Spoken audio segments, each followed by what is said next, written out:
What happens when the galaxy's most advanced civilizations decide to make an example of the newest species? When they broadcast humanity's supposed weakness to 1 trillion watching eyes, expecting broken spirits and surrender? They forgot one crucial detail about humans: we don't just get mad, we get creative. And, when we're done being creative, even the stars themselves learn to fear what we've become. This is the story of how humanity turned public humiliation into the galaxy's worst nightmare, one quiet step at a time. The Grand Assembly Hall of Kepler Station stretched across 3 kilometers of gleaming metal and crystal, its transparent walls offering a breathtaking view of the spiral galaxy beyond. Representatives from 47 different species sat in their designated sections, their forms as varied as the stars themselves. Some floated in atmospheric bubbles, others perched on specialized seating designed for their unique physiologies. The air hummed with translation devices working overtime, converting thousands of different languages into comprehensible meaning. At the center of this magnificent space sat the human delegation. 5 individuals in simple blue uniforms, looking impossibly small and insignificant among the towering, technologically enhanced beings that surrounded them. Ambassador Sarachan kept her face carefully neutral as she felt the weight of countless alien gazes upon her small team. The 47th Galactic Assembly will now address the matter of species 2847X, announced the moderator, a crystalline being whose voice resonated through harmonic frequencies that made the entire hall vibrate. Otherwise known as humanity.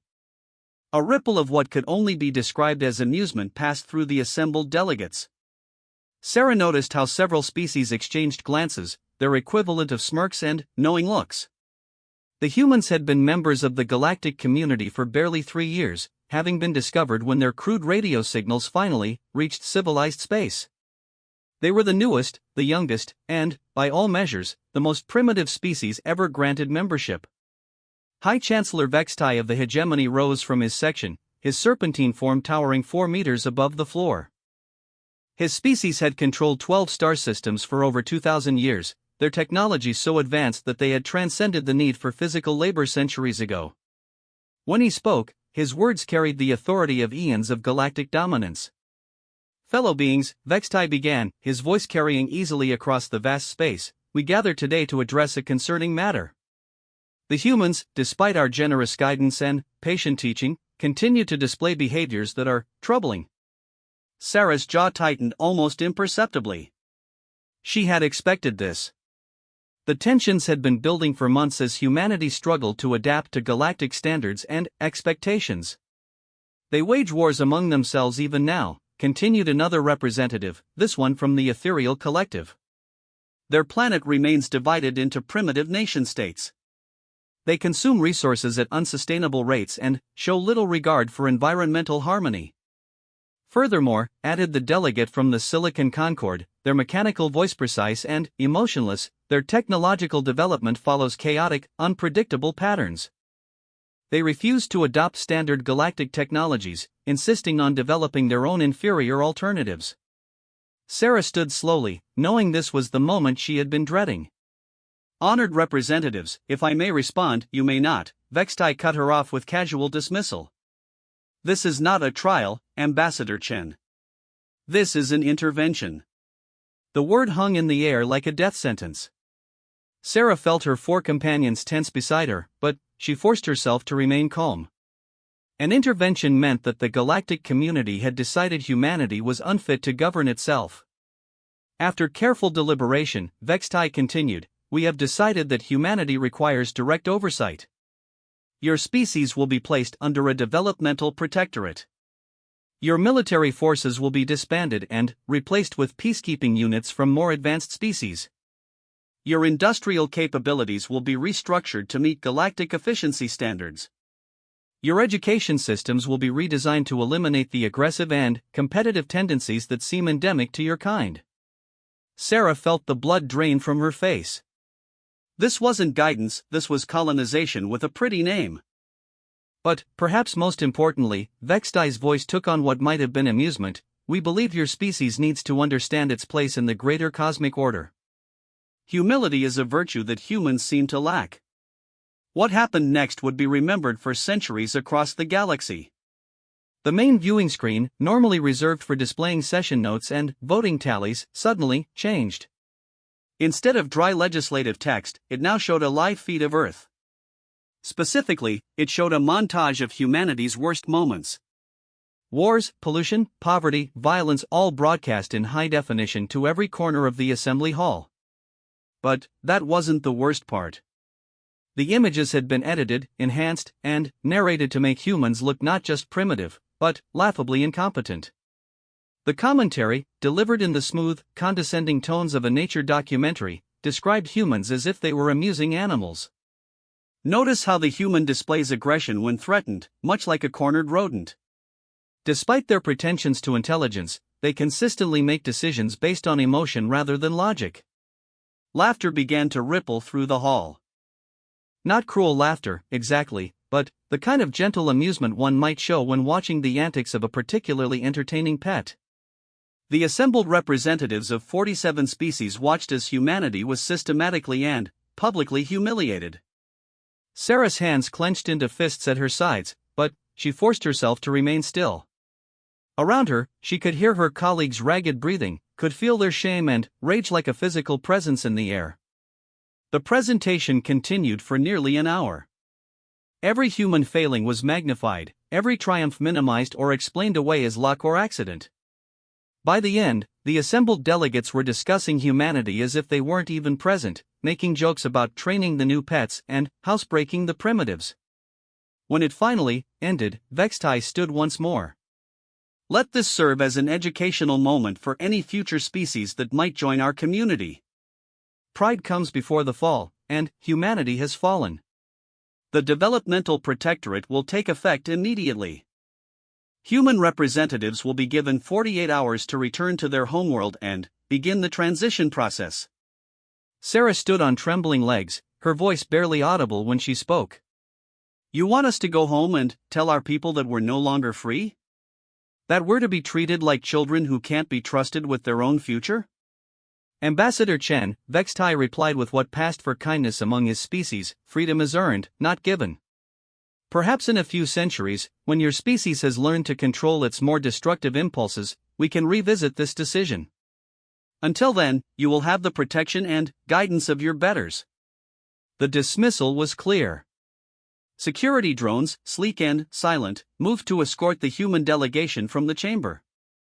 As they walked toward the exit, Sarah could hear the continued discussions behind them. The representatives were already dividing up oversight responsibilities, deciding which species would manage which aspects of human civilization. In the corridor outside, away from the prying eyes and ears of the assembly, Sarah's team finally allowed their composure to crack. Dr. James Harrison, the mission's scientific advisor, slammed his fist against the wall hard enough to bloody his knuckles. Colonel Maria Santos, their military liaison, stared straight ahead with the 1,000-yard stare of someone processing a devastating defeat. 3 years, whispered Communications Officer David Park. 3 years of diplomacy, of trying to build relationships, and they just humiliated us in front of the entire galaxy. Sarah closed her eyes and took a deep breath. When she opened them again, something had changed in her expression.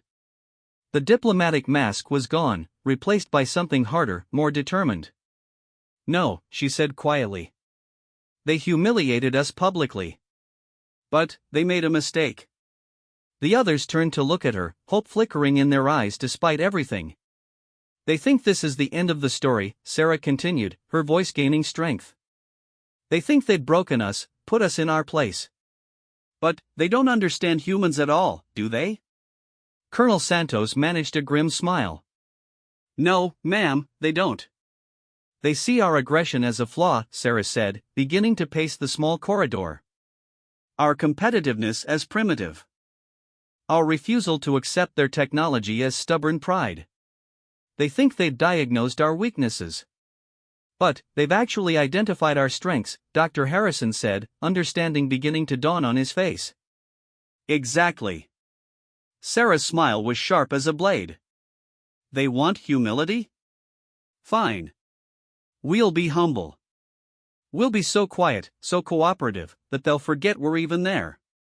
And, while they're patting themselves on the back for civilizing the savage humans, we'll be learning. She looked at each of her team members in turn. Everything they showed us today? Every piece of technology, every weapon system, every strategic discussion we overheard? We're going to remember all of it. And, when we get home, we're going to share it. The Protectorate won't allow independent research, Park pointed out. No, they won't. So we won't do independent research. We'll do what they tell us to do, exactly as they tell us to do it. We'll be model subjects. But, humans have always been good at learning new things quickly. And, we've always been creative about applying what we learn in unexpected ways. The corridor fell silent except for the distant hum of the station's systems. Finally, Colonel Santos spoke. How long do you think we'll need? Sarah considered the question carefully. They think in terms of centuries. We think in terms of decades. I'd say, give us 25 years. Maybe 30. And, then? Sarah's smile widened, and, for the first time since the humiliation began, it reached her eyes. And, then, we show them what happens when you mistake human patience for human weakness. The security drones returned, their mechanical voices politely but firmly directing the human delegation toward the departure docks. As they walked, Sarah sent a coded message through her neural implant to the ship waiting to take them home. Just 3 words, but they would be understood by every human who received them. Remember everything. Wait. Behind them, the Galactic Assembly continued their discussions, already moving on to other matters. They had dealt with the human problem efficiently and humanely. The primitives would be properly guided, their dangerous tendencies curbed, their potential properly channeled under wise supervision. It would be the last time in galactic history that anyone would make the mistake of underestimating humanity's capacity for patience, planning, and perfect revenge. As their ship pulled away from Kepler Station, Sarah Chen looked back at the massive structure one last time. The next time she saw it, she promised herself, the circumstances would be very different indeed. The long game had begun. 23 years after the humiliation at Kepler Station, Dr. Elena Vasquez stood in what appeared to be an ordinary research facility on Luna. The moon's surface installations looked exactly like what the hegemony inspectors expected to see: clean, efficient laboratories conducting approved research into sustainable energy solutions under proper alien supervision. The Zephyrian overseers floated through the corridors in their environmental suits, their tentacled forms radiating satisfaction at how well their human charges had adapted to proper scientific protocols. What they couldn't see was the hidden level buried 3 kilometers deeper into Luna's core, where humanity's real work had been taking place. Elena rode the concealed elevator down to sublevel 7, past layers of shielding that would fool even the most sophisticated hegemony scanning equipment. When the doors opened, she stepped into a facility that would have made the ancient scientists of the Manhattan Project weep with envy. The main corridor stretched for over a kilometer, lined with workshops, laboratories, and testing chambers. Thousands of scientists, engineers, and technicians moved with purposeful efficiency, their work guided by a single, unifying goal: liberation. The air hummed with barely contained energy as prototype technologies were tested, refined, and perfected. Status report, Elena said as she entered the main control center. Dr. Chenwei, no relation to the former ambassador, looked up from a holographic display showing ship schematics. The Prometheus-class vessels are ready for final testing. All 17 of them. Stealth capabilities exceed our projections by 30%. Elena nodded, then turned to another workstation. Weapons development?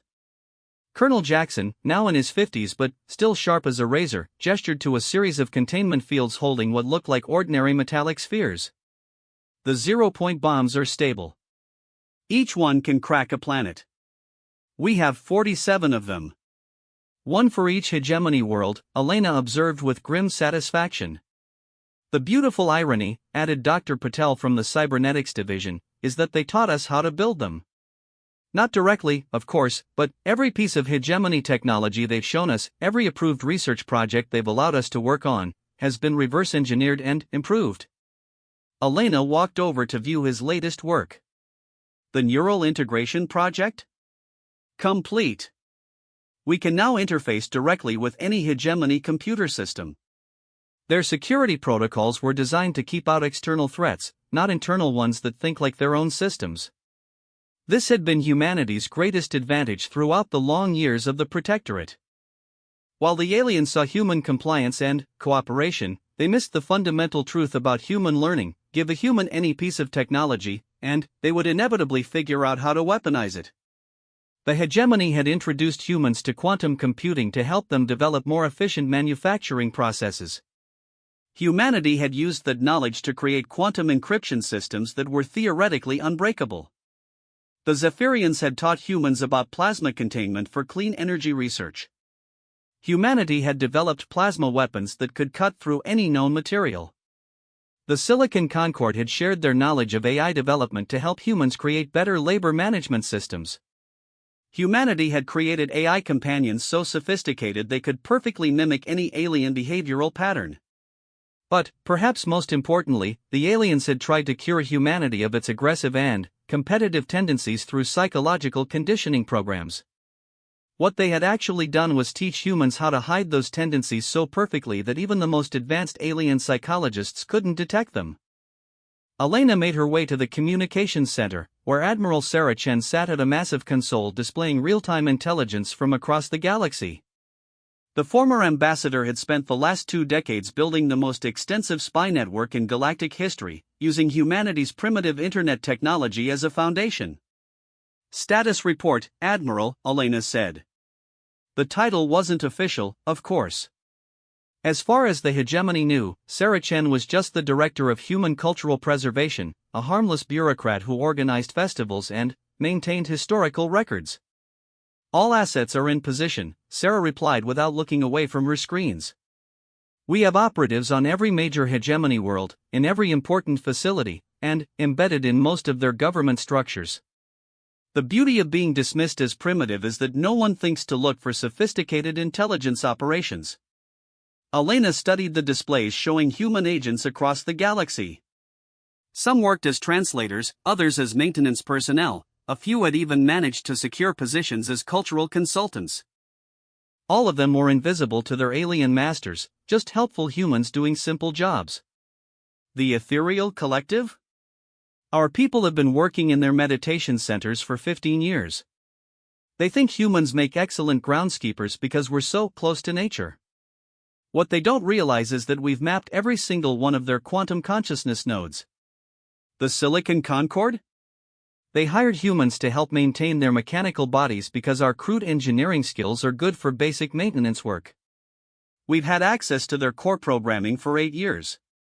Elena allowed herself a small smile. And Vextai himself?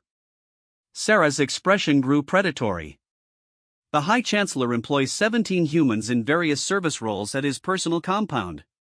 His head gardener is actually Dr. Martinez from our xenobiology program. His chef is Colonel Thompson from Special Operations. His personal massage therapist is Agent Park from Psychological Warfare Division. They've had access to him for how long? Park has been working there for 6 years. Thompson for 4. Martinez just started last month, right after the previous gardener had an unfortunate accident with some earth plants that didn't agree with the local soil. Elena nodded approvingly. Every aspect of the plan had been building toward this moment. While the galaxy believed humans had been pacified and civilized, they had actually been gathering intelligence, developing weapons, and positioning themselves for the perfect strike. The countdown? Sarah finally turned from her screens. 72 hours. Elena felt a thrill of anticipation mixed with cold determination. And our exit strategy? The moment we begin, we'll have approximately 6 hours before they can organize a coordinated response. Long enough to complete the primary objectives and withdraw to prepared positions. After that, they'll discover that their former pets have developed some very sharp teeth. Elena moved to the next station, where General Martinez was coordinating with resistance cells across human space. The transformation of Earth and its colonies had been perhaps the most remarkable aspect of the entire operation. While appearing to comply with hegemony restructuring, humans had actually been building the most advanced military-industrial complex in galactic history. Industrial capacity? Elena asked. Every factory they built for us has a hidden secondary function, Martinez replied. The agricultural processing plants can manufacture weapon components. The consumer electronics facilities can produce military-grade computers. The transportation manufacturing centers can assemble warships. We can go from peaceful production to full military mobilization in less than 4 hours. Personnel?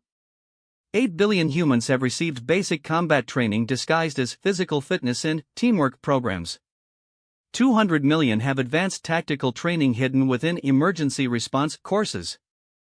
50 million are fully qualified military specialists who've been masquerading as various civilian professions. Elena walked over to examine the personnel readiness displays. The numbers were staggering. While the hegemony believed they had successfully demilitarized humanity, they had actually created the largest and most motivated military force in galactic history.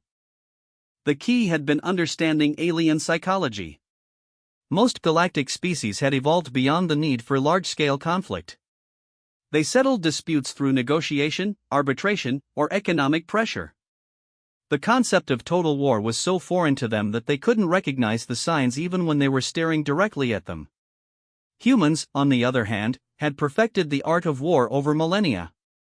Every human child learned about strategy through games, absorbed tactical thinking through sports, and understood logistics through organizing school events. What the aliens saw as primitive social behaviors were actually advanced military training disguised as civilian activities. Communication security? Elena asked, moving to the final station. Captain Rodriguez looked up from her quantum encryption arrays. We've been using their own communication networks against them for years. They monitor all official human communications, but they don't realize that our entertainment programs, cooking shows, and music contain military intelligence. The recipe for grandmother's apple pie that's been broadcast across the galaxy for the last 5 years? It's actually detailed schematics for plasma torpedo guidance systems. Elena shook her head in amazement. And they never suspected? Why would they? Who looks for military secrets in a cooking show? The aliens have spent so long being logical and efficient that they've forgotten how to think creatively. That's going to be their downfall. Elena made her way back to Admiral Chen's station. Final authorization? Sarah looked up at her with eyes that held 23 years of patient fury. Elena, are you absolutely certain about this? Once we begin, there's no going back. We'll be at war with 46 different species, most of them more technologically advanced than us. Elena considered the question seriously. Around them, the underground facility hummed with the preparations of humanity's greatest gamble. Success would mean freedom and respect. Failure would mean extinction. Sarah, they had their chance to treat us as equals. They chose to humiliate us instead. They could have been our allies, our friends, our partners in exploring the galaxy. Instead, they decided we were pets to be trained. She paused, looking around at the thousands of dedicated humans working toward liberation. They wanted to teach us humility. Mission accomplished. We've learned to be very humble indeed. So humble that they forgot we were dangerous. So quiet that they stopped watching us carefully. So cooperative that they trusted us with access to everything they held dear. Elena's voice grew harder. But they made one crucial mistake. They assumed that because we could learn humility, we would forget our pride. They thought that because we accepted their guidance, we had abandoned our independence. Most importantly, they believed that because we stopped fighting them openly, we had lost the will to fight altogether. Sarah smiled grimly. And now they're about to discover just how wrong they were. Elena nodded. Give the order, Admiral. It's time to show the galaxy what happens when you mistake human patience for human surrender. Sarah turned back to her console and began entering the final authorization codes. Across the galaxy, millions of humans received a simple message that would change the course of galactic history forever: the long wait is over. Operation Prometheus begins in 72 hours. Deep beneath Luna's surface, humanity prepared to remind the galaxy why their species had conquered an entire planet without any help from advanced aliens. The age of human humility was about to end. The age of human vengeance was about to begin. High Chancellor Vex Tai was enjoying his morning meditation when Agent Park, posing as his massage therapist, pressed a single pressure point behind his serpentine neck. The hegemony leader collapsed instantly, not dead but completely paralyzed, his mind fully aware but his body unable to respond. As Park worked with practiced efficiency to secure the compound, Vex Tai's last coherent thought before the sedatives took effect was confusion at how his trusted human servant had become something far more dangerous. Across the galaxy, similar scenes played out simultaneously. On 46 worlds, human agents who had spent years earning trust and gaining access struck with surgical precision. Government officials found themselves prisoners in their own homes. Military commanders discovered their most trusted aides were actually enemy operatives. Research facilities that had employed humans for decades suddenly came under new management. The beauty of Operation Prometheus lay not in its complexity, but in its elegant simplicity.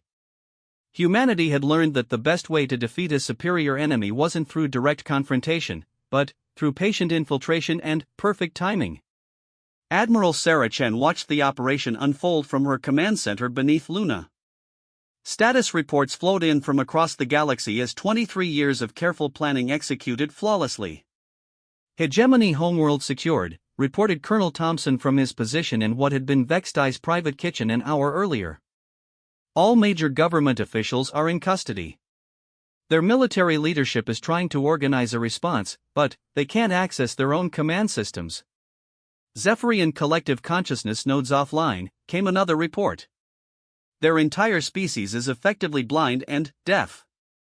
Dr. Martinez used his position as head groundskeeper to introduce a quantum virus into their meditation centers. They won't be able to coordinate any kind of response for at least 72 hours. Sarah smiled grimly. The Zephyrians had made the mistake of hiring humans to maintain their sacred spaces because humans supposedly had a primitive connection to nature. What they hadn't realized was that their quantum consciousness network was as vulnerable to sabotage as any other computer system, and humans had become very good at making computer systems do things they weren't designed to do. Silicon Concord? Sarah asked. Complete integration achieved, reported Agent Kim from the mechanical species homeworld. Every single one of their bodies is now running our modified programming. They think they're functioning normally, but they're actually following our commands. It's like having an entire species of sleeper agents who don't even know they've been compromised. This had been perhaps humanity's most audacious achievement. The Silicon Concord had hired humans to perform basic maintenance on their mechanical bodies, not realizing that humans would eventually understand their programming well enough to rewrite it completely. Every silicon being in the galaxy was now unknowingly working for humanity. Elena Vesquez entered the command center carrying a tablet displaying real-time intelligence from across human space. Our forces are mobilizing perfectly. The hegemony is trying to contact their oversight installations on Earth, but they're getting nothing but cheerful compliance reports. This had been crucial to the operation's success. While dramatic events unfolded across alien space, Earth and its colonies appeared to be functioning normally. Hegemony overseers received their expected daily reports, attended their scheduled meetings with human officials, and observed completely normal civilian activities. What they didn't realize was that they were seeing carefully orchestrated theater designed to buy humanity precious time. How long before they realize what's happening? Elena asked. Our projections suggest we have another 4 to 6 hours before the scope of the operation becomes clear to them, Sarah replied. By then, it will be too late for any effective counterattack. The hegemony's greatest weakness had been their assumption that humans thought like they did. When faced with superior technology and overwhelming force, any civilized species would negotiate, compromise, or submit. The concept of a smaller force defeating a larger one through deception and guerrilla tactics was so foreign to their experience that they hadn't prepared for it. Fleet status? Elena asked, moving to the tactical display showing human naval forces. Admiral Thompson, who had spent the last 2 decades disguised as a civilian merchant captain, appeared on the screen from the bridge of humanity's flagship. Behind him, the bridge bustled with activity as officers who had been masquerading as cargo handlers and maintenance crews took their true positions. All 17 Prometheus-class vessels are operational and in position, Thompson reported. Stealth systems are functioning perfectly. The hegemony has no idea we're surrounding their key systems. Elena studied the tactical display with satisfaction. The Prometheus ships were marvels of human engineering, incorporating every technological advance humanity had learned from their alien overseers and improving upon them dramatically. Each ship was effectively invisible to standard detection systems and carried enough firepower to level entire planets. What about their response fleets? Elena asked. That's the beautiful part, Thompson replied with grim satisfaction. Most of their ships are crewed by Silicon Concord beings who are now following our programming. Their organic crews are trying to figure out why their mechanical partners are sabotaging their own systems. The few ships that remain operational are paralyzed by confusion and internal conflict. Sarah turned to the communication station. Any word from the Galactic Assembly? Captain Rodriguez looked up from her displays. They're calling for an emergency session. Apparently, they want to discuss the human situation and find a diplomatic solution to what they're calling civil unrest in the outer territories. Elena laughed harshly. Civil unrest? They still don't understand what's happening, do they? That's exactly what we're counting on, Sarah replied. Open a communication channel to Kepler Station.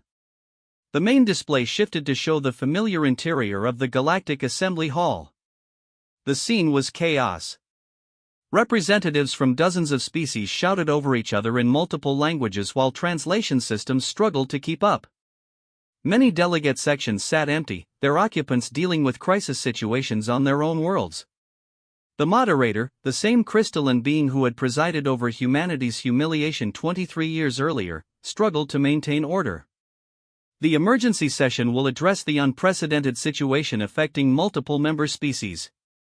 We call upon the human delegation to explain their actions immediately. Sarah stepped forward, her image appearing on the assembly's main screen. The hall fell silent as delegates recognized her as the same ambassador they had dismissed and humiliated decades earlier. Honored representatives, Sarah began, her voice carrying the same diplomatic politeness it had held 23 years ago. I'm afraid there has been a misunderstanding. Humanity has not taken any hostile actions against the galactic community. Confused murmurs rippled through the hall. Several delegates tried to speak at once, but the moderator maintained order through harmonic resonance. Ambassador Chen, our preliminary reports suggest that human operatives have somehow gained control of key facilities across multiple systems. Surely this constitutes hostile action. Sarah's expression remained perfectly neutral. I'm sorry, but I believe you're mistaken. All human personnel have continued to perform their assigned duties exactly as instructed by their hegemony supervisors. If there have been any irregularities, perhaps the issue lies with the oversight systems themselves rather than with human compliance. The genius of her statement became clear immediately. For Sarah to be lying, the hegemony would have to admit that their supposedly foolproof oversight systems had been compromised for years, possibly decades.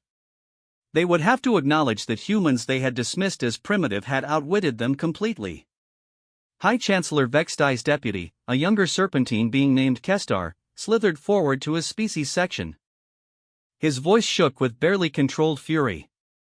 You expect us to believe that this is all a coincidence? That human servants across the galaxy have simultaneously gained access to the most secure facilities in civilized space through mere chance? Sarah tilted her head thoughtfully. Deputy Chancellor, are you suggesting that the hegemony's security systems are inadequate? That your species' renowned technological superiority has somehow been compromised by primitive humans? The challenge was unmistakable, and its implications devastating. If Kestar admitted that humans had outmaneuvered the hegemony, his species would lose face before the entire galaxy. If he denied it, he would have no explanation for the current crisis. This is clearly an act of war, declared the representative from the ethereal collective, though their usual serene composure had been replaced by obvious agitation. War?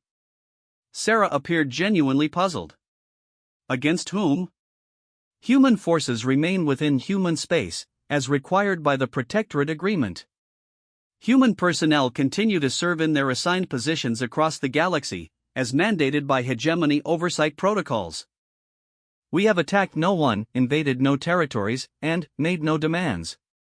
Elena watched from the Lunar Command Center as the assembly struggled with this impossible situation.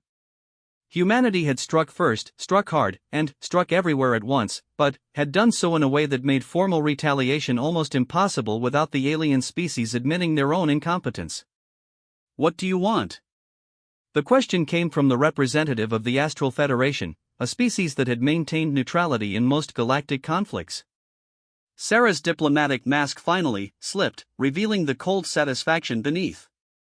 What we want, honored representatives, is quite simple. We want the same thing we wanted 23 years ago when you humiliated us before the entire galaxy. She paused, letting the silence stretch before delivering humanity's ultimatum. We want respect. The hall erupted in chaos as the implications became clear. Sarah continued speaking over the tumult, her voice cutting through the noise with laser precision. You broadcast our failures to a trillion watching eyes. You dismissed us as pets in need of training. You took our freedom and called it protection. But, most importantly, you assumed that human patience meant human weakness. The communications array amplified her voice until it filled every corner of the vast hall. You were wrong. We spent 23 years learning everything you would teach us and everything you tried to hide from us. We placed our people in positions you never thought to monitor because you never imagined primitives could be sophisticated enough to threaten you. Elena smiled as she watched alien representatives realize the true scope of what had happened. Their expressions of confusion and anger slowly shifted to something that might have been fear. Every security system you designed, we learned to circumvent. Every weapon you created, we learned to build better versions. Every strength you possessed, we found a way to neutralize. And we did it all while you watched, guided by your own hand, hidden behind the masks of helpful servants and compliant subjects. Sarah's image dominated the screen now, her presence somehow larger than life despite being transmitted from thousands of light years away. So here is our proposition, honored representatives. You have 48 hours to dissolve the developmental protectorate and recognize humanity as a fully equal member of the galactic community. You will provide reparations for 23 years of unlawful occupation. And you will issue a formal apology for the humiliation you subjected us to in this very chamber. And if we refuse? Kestar managed to ask, though his voice had lost much of its earlier bravado. Sarah's smile was sharp enough to cut metal. Then, you will discover that humans are very good at holding grudges, Deputy Chancellor. We have 47 zero-point bombs, one for each member world of the species that voted for our subjugation.